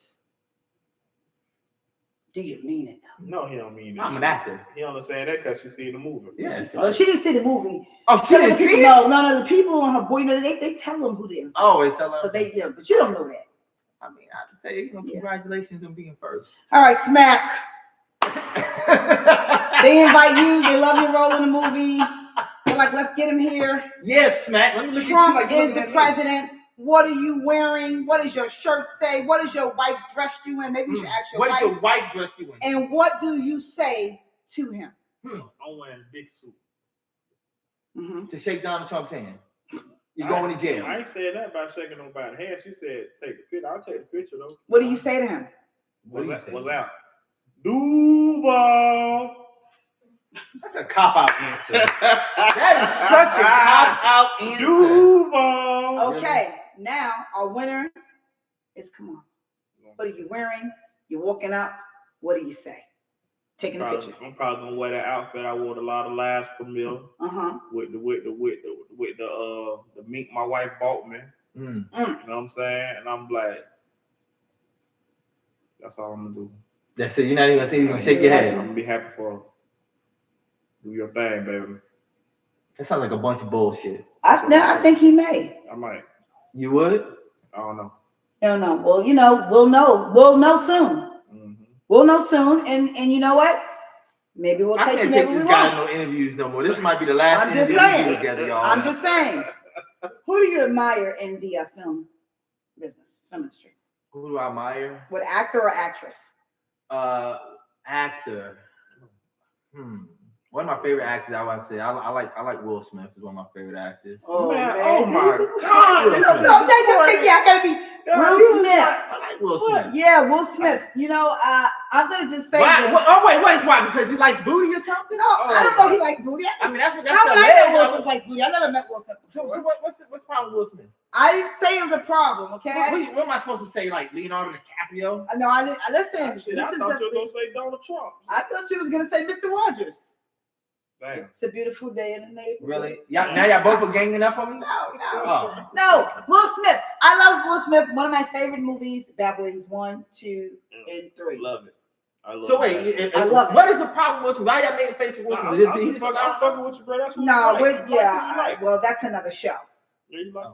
Because his son has recently said some things about Will, him, and Diddy. Really? Yes. I did not know that. Maybe I'll send you a story. Just send it. I don't know if you're gonna like Will Smith after that. Oh my goodness. No, but he makes great films, and he's really Listen, that what guy. he does in his personal time, that's his business. I like his movies. I like Denzel's movies. Just like what Donald Trump does in his personal time. Hey, listen, if he wants to grab the pussy, that's his business. Oh, That's what he. It wasn't me this time, Ja. It was not me. That's what Yes, yeah. I wonder what this guy does in his personal time. Oh my goodness. I'm just playing. I'm sorry. I'm just joking with you. Okay. Ooh, all right. Will Smith, I'm crying. Okay. He made Monique Blue cry. All right. What the fuck? Oh boy, we have a lot of such stories to send you. Who do you admire? I like Wood Harris. Wood Harris? Yeah, I love Oh Wood Harris. yeah. That's a What good do you- choice. Yeah, that's my favorite. That's your favorite? What's your favorite? Favorite, yeah. Listen, I'm a big fan of The Wire. I love The Wire back then. That's what made me fall in love with Idris Elba. Yeah, yeah. And listen, The Wire was the truth. Best. I think The Wire was the blueprint for like all of the little sitcoms that's going on now. I think The Wire was the I've never blueprint for seen it. everything that. Oh man, Oh, man. best show on TV, brother. Please, man. We You should have got a to. Wire. We should just have a Wire If party. you could just do season 1 and 2. It would change your life. I've never seen. I was more like into like I didn't have cable at that time. Did you watch Hill Street Blues? I did see Hill Street Blues, but I was more like a New York Undercover guy. I love New York Undercover. Love New York. That was more. Oh, Malik Yoba. Yeah, love. Couldn't get enough of those chaplets. Yeah, I Oh love my New York. God. Okay. But y'all, I did love them though. I'm an Avon Barksdale dude. Yeah. Love Avon was just ruthless. Ruthless, man. Yeah, no, I didn't really watch. I watched Oz. I seen Oz more than The Wire. He saw Oz. more than The I've Wire. never. I think I watched one episode. Because Oz came out after The Wire. Oz was a little too.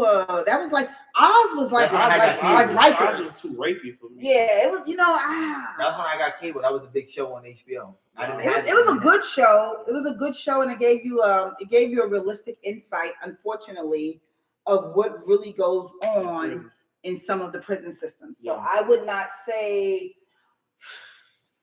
it was a little sick. It was a little sick. I can't comment on that. Closing remarks. Closing remarks is always something that we want people to know. We know what you want them to know. You want them to know a couple of things. One, to come and watch the movie Absolutely. tomorrow, the premiere. Absolutely. It's going to be really big. You don't want to miss this film. This is a chance that you get to see history in the making, where it started at, because you know what? We may not always get this interview because in a This couple might of be years. my last time coming up here, especially with him. Could be, because he's going to be too big time and he's going No, to be in ain't the got White nothing House. big time smack. I don't know, man. The way he was looking at me today. Don't threaten me with no good time. I like good time. So your closing remarks for the viewers tonight is? My closing remarks for the blue: live long and prosperous. Live No, that's long right. and prosperous. Trek. All right. He watched Star I Trek. don't even know how you do that. Smack, what do you have? Shout out to my dog Monique Blue, pioneer, icon of the city, one of the biggest power players to ever do anything. There here. we go. Knows everybody here. You know, thank you for having us. Absolutely. Definitely. It's always an honor to talk to you. So knowledgeable about everything, and No, it was fun, but next time I come, I gotta come without this guy.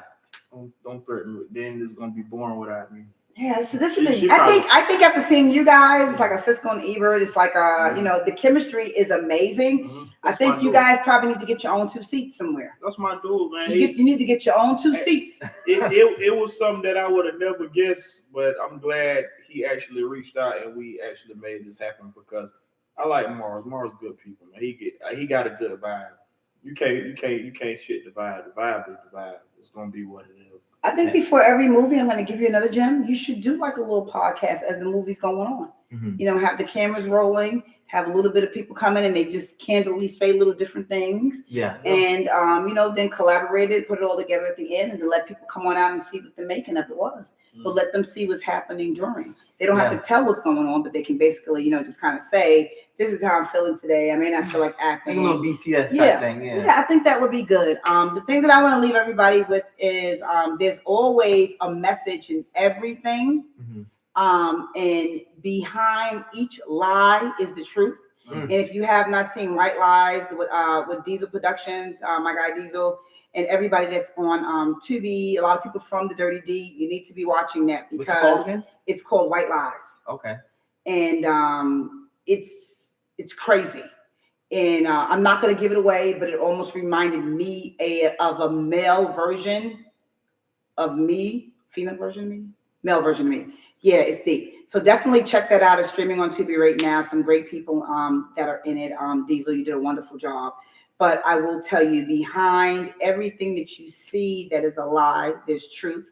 there's conspiracy, there's meaning, and people are always hiding things, but everything you hide in the dark will come to light, even if they're in the shadows. Ooh. And the grass. You brought that back. Brought it back, and the grass is not green on the other side because those feet be muddy.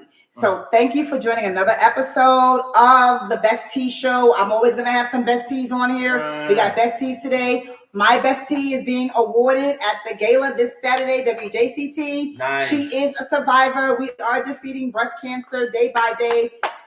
Everyone is a part of it. We want to see you guys out there too. I'll be at the premiere tomorrow on the carpet. And I'm thinking maybe Snacks Wife can hook me up with some type of wardrobe, but I'm definitely going to be in the element. I got a surprise for y'all. So again, congratulations on another great movie. I know it's great and epic. We can't wait to have you back and do some other things with you. And again, definitely. These two guys should consider having their own seats at their own table because the chemistry is amazing. We will have them back on the show. Well, these guys are going to be back on the show after the election. After the election, that's when we're doing it? After the election, we're coming back. It's going to be 2 weeks out after. It's going to give me some time because I have to take care of some other things. And we're going to be at the round table. More than likely, we're going to bring in another controversial brother that knows everything and has something to say. And that's my brother, Gene.com. Oh, that's my guy. We just talked to Gene.com will be on here. We're going to bring Kira back into the fold for that also. Bringing some people from the crew too. Nice. And just have a nice little round table. Have the Chef Phantom, come join us. Okay. Whip up some special treats and some drinks. And, you know, what up, though? We're going to be about it. Sounds like a good time. So thank you for joining us. Give me a minute to kind of turn the cameras off and take our picture. Good night, everyone. Thank you for joining. Thank you. Okay. I think this stopped on its own. Maybe it did. Maybe it didn't. You got your gun on you? What you said? I said you got your gun on you? Mac, I ain't never doing no more interviews with you. Hey. Well, I don't. Yeah. So the thing about me doing what John and I here is I don't know how to turn it off. So let's go here, top chat. Yeah. Yeah. I'm gonna have to call John probably because I don't know. Is there a stop over here? No. Okay. Yeah. I don't know how to stop this. So yeah. Okay. And here we go. Nope, not that either. This is funny. This would definitely be the after thing here. Yeah. Okay. I'm not in that, but I do know how to end this. So wave to you, to you, to you, to you, to you, and to everyone else. Good night. Okay. And now, and share. Okay. And, we have to get the picture, guys.